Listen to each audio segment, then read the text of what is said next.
Hey, is it really true what the old timers say? Do they really not make them the way they used to? This is a 1940s to 1950s era recessed light. We're going to take a closer look at it to see exactly how this unit is made. Coming up next.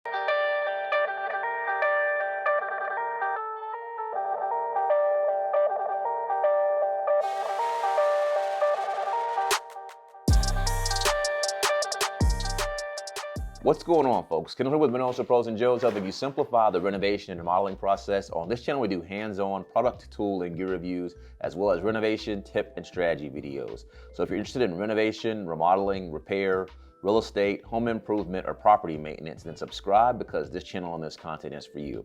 So in today's video, I'm going to be showing you a light fixture that I have not seen before in video. This is a 1950s era recessed light. And this particular type of light is kind of ahead of its time, in my opinion, because there's a lot of similarities to this fixture to the ones that are currently made today, with obviously the improvements in technology with LED fixtures and things like that. So let's go ahead and take a look at it, and I want to show it to you piece by piece and kind of explain the way that this unit was installed, because it was actually more difficult to remove than I initially thought it would be. So I've got it here in a box, and I'm going to take it out here, and then we'll kind of go through it part by part.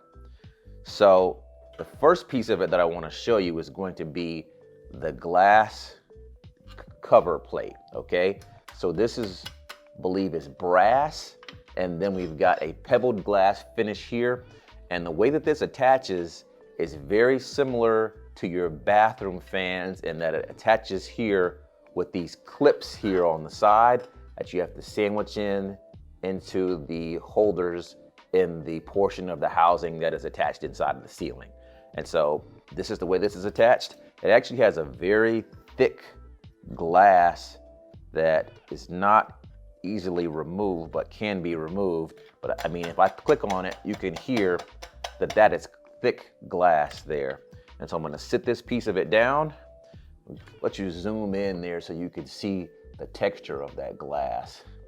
Then I'll flip it on the other side. See, on the back side of it here, you can see that you have these clips. There's one clip here and there's another clip here that actually hold this piece of glass in place. So we'll sit that down. Now for the fun part is the housing.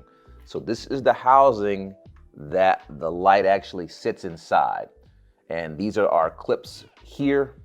If we hold it up like this, you can see that we've got our two locations here where those squeeze clamps go in so that you can push the cover up flush with the housing that's mounted inside the ceiling. And so this fixture has one place here for a light bulb, and this piece actually comes out, but it's got some screws here that hold it in place that you can unscrew and back out. And then you've got this reflective plate here on the bottom side, and then we've got wiring here on this side. There was actually a housing box that was also mounted into the ceiling. This brand is manufactured by Sterling Industries in Philadelphia, PA. Maximum lamp, 100 watts. I just wanted to showcase what this looks like because sometimes people who are doing renovations to mid-century modern homes want to go back with period appropriate fixtures, and that's why I think a lot of these probably are still being sought after today. It's not for their lighting functionability because, as I said, the light fixture that we took out of here was a maximum of 100 watts, and we went back with an LED that did a much better job of casting a larger, more high quality light. But I did want to show this because it does show you that the recessed lighting technology has been around for some time because they made these fixtures in the 1940s, 1950s. If you search real hard online, you can sometimes see them. I've seen them sell for upwards of $100 for those who have them in really good condition.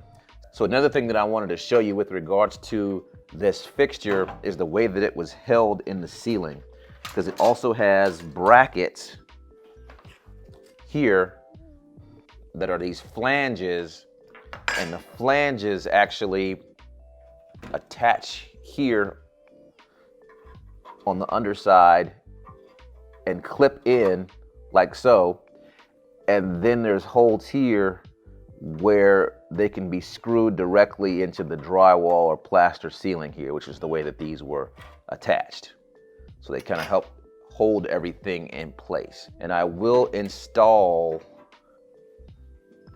the glass back inside of it just so you can see how it functions.